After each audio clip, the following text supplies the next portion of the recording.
Hello, everyone. Welcome to the iWoman Report. I'm Cathleen Trigg-Jones, and it's springtime outside. Can you believe it? I know it may not feel like it since the only sighting that many of us are getting of the great outdoors is from peering through our windows these days. But yes, it is spring. You can hear the birds chirping, the sun is shining, and this weekend, Christians all around the world celebrated Palm Sunday.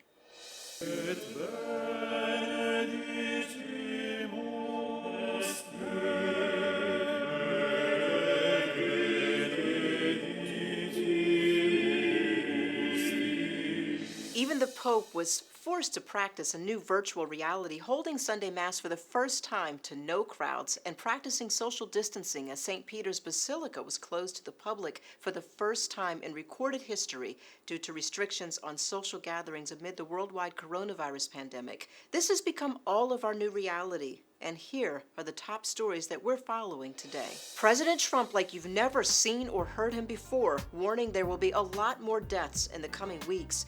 New York and New Orleans running neck and neck with the highest rate of corona deaths as the Surgeon General compares what we are about to experience to Pearl Harbor and 9/11. And a warning if you are expecting during this shelter-in-place order, you may want to find a different pastime for now. We'll explain. All right, so every day we've all watched the numbers rise. Each day a new record number of infections and deaths. The United States now topping well over 300,000 coronavirus infections, and President Trump no longer downplaying the unthinkable reality that medical experts have been warning us of for months, that we will see a lot more people dying before we get control over this coronavirus pandemic. This will be probably the toughest week between this week and next week, and there'll be a lot of death, unfortunately. Several governors are now questioning the president's response to the need for safety equipment and ventilators. New York now accounts for more than half of all of the reported coronavirus cases in the United States, and shockingly, New Orleans has the highest death rate in the country. And the nation's Surgeon General warns it's about to get worse. This is going to be the hardest and the saddest week of most Americans' lives, quite frankly. This is going to be our Pearl Harbor moment, our 9/11 moment, only it's not going to be localized. It's going to be happening all over the country, and I want America to understand that. The Surgeon General's warnings to take this seriously cannot be stressed enough, everyone. Nearly an entire church choir in Seattle tested positive, and 2 have since died after ignoring warnings and rehearsing together. And several spring breakers who we all saw ignoring the warnings all over social media, partying together in Mexico, Tampa, Miami, several of them have also now tested positive. Now, are they going to die? Likely not, but some are calling for those who go out knowing they have corona and exposing others to be charged with attempted murder. Again, the only way that we're going to get rid of this, according to experts, and to get back to our lives is to stay inside right now and let this thing pass.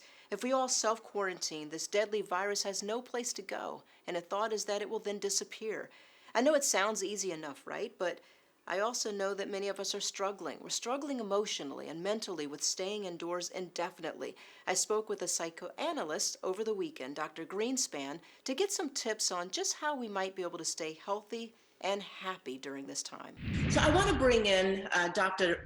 Arden Greenspan, who is a life coach. She's a psychotherapist who works with families and marriages in counseling. And if there was ever a time when we would need someone like you, Dr. Greenspan, this is it on so many levels. All I could say is you said it. You know, in a profound way.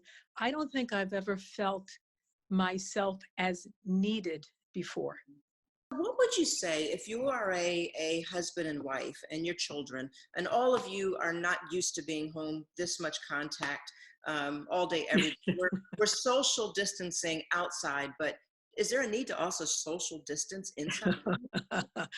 I mean, I think this tries our patience more than ever. Anything that's ever irritated us before about as a spouse will kind of get under our nails more. And we need to, and this is the hardest thing, but this is something I work on every single day.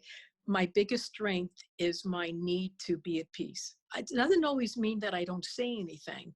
Right. It's that when I do say something, it's said as best as I can, rationally, reasonably, wisely, calmly. These kids are picking up all the nuances and the tension, and if they hear this collaborative, partnership, caring, empathic music back and forth, it's calming for them. And the goal, I think, as parents, it's like parenting 301 now. We're being pushed. This is not parenting 101 now, Kathleen. This is the real deal. So we're being pushed to be our best selves, and we're not just doing it for our own personal peace.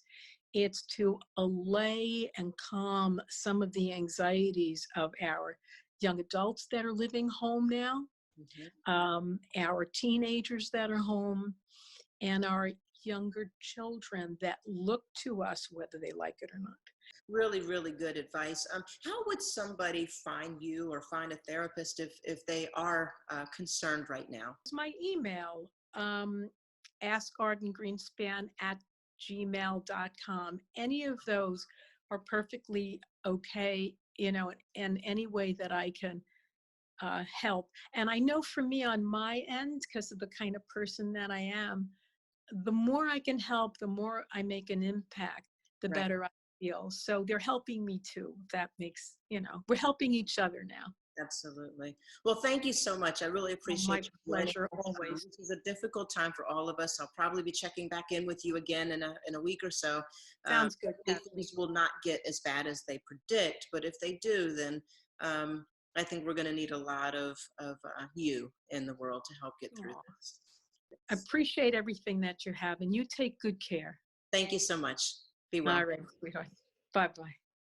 All right, so many of us have joked about the two things that are likely to increase during all of this forced time together: COVID divorces and making corona babies. No, the two are not necessarily related.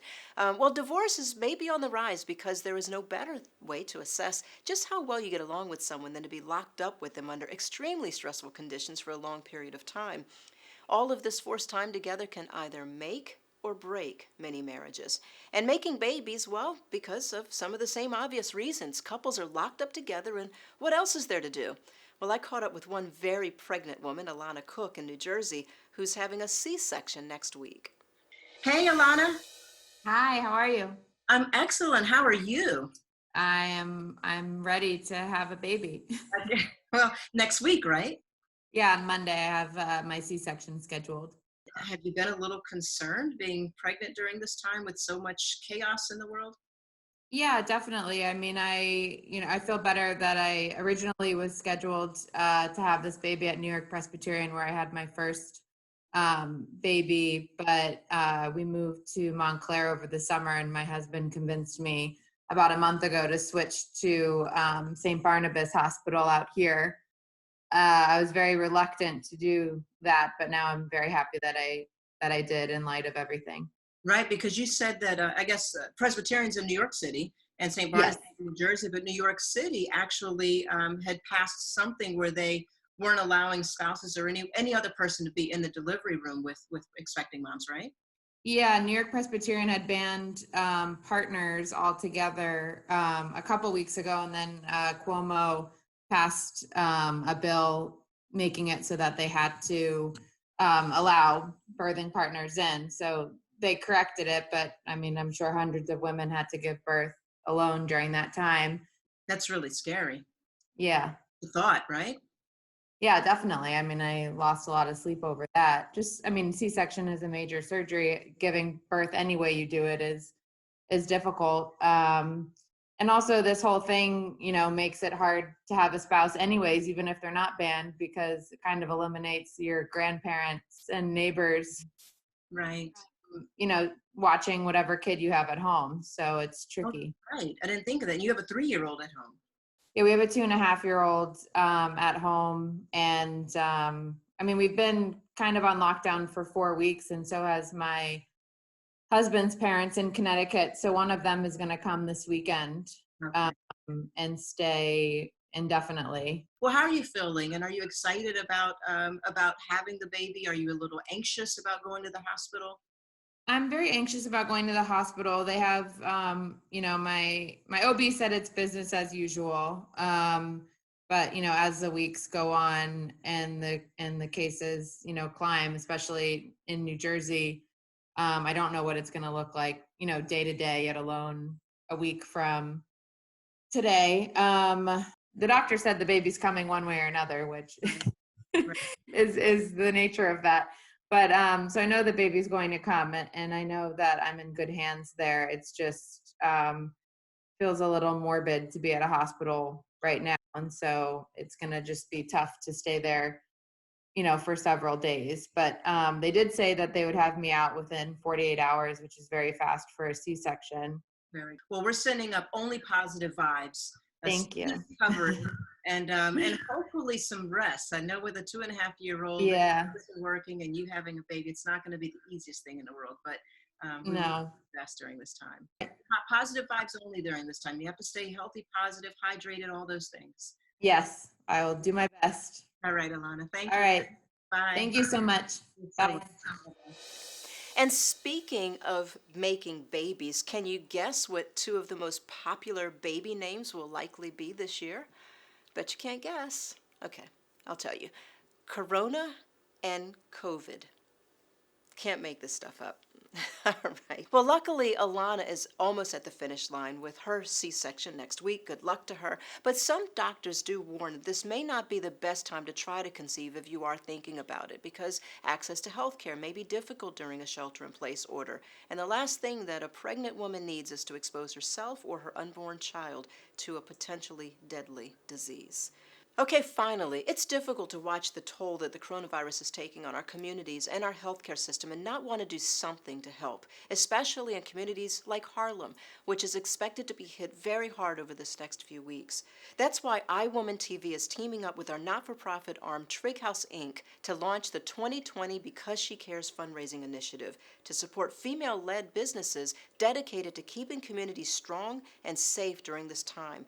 The first campaign we will be supporting in 2020 is Harlem Hospital. We'll be joining forces with Unilever, Lori Davis Consulting, Dr. Ray Allen, and Austria Rodriguez to raise money to ensure the doctors and emergency room staff at Harlem Hospital who have been working around the clock have meals to help them get through these next few weeks. If we help Harlem Hospital, we will be helping ourselves. The way I believe we can probably help the best is something that we can all do. Some money to feed those that are supporting us, that are holding the hands of our families and friends who are dying alone.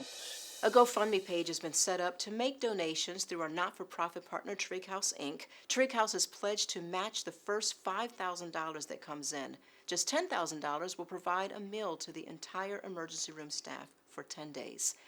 Well, that's going to do it for us. Thank you so much, everyone, for watching. Remember, we are all in this together, and we will get through it together. Until the next time, stay healthy, stay happy, and stay safe.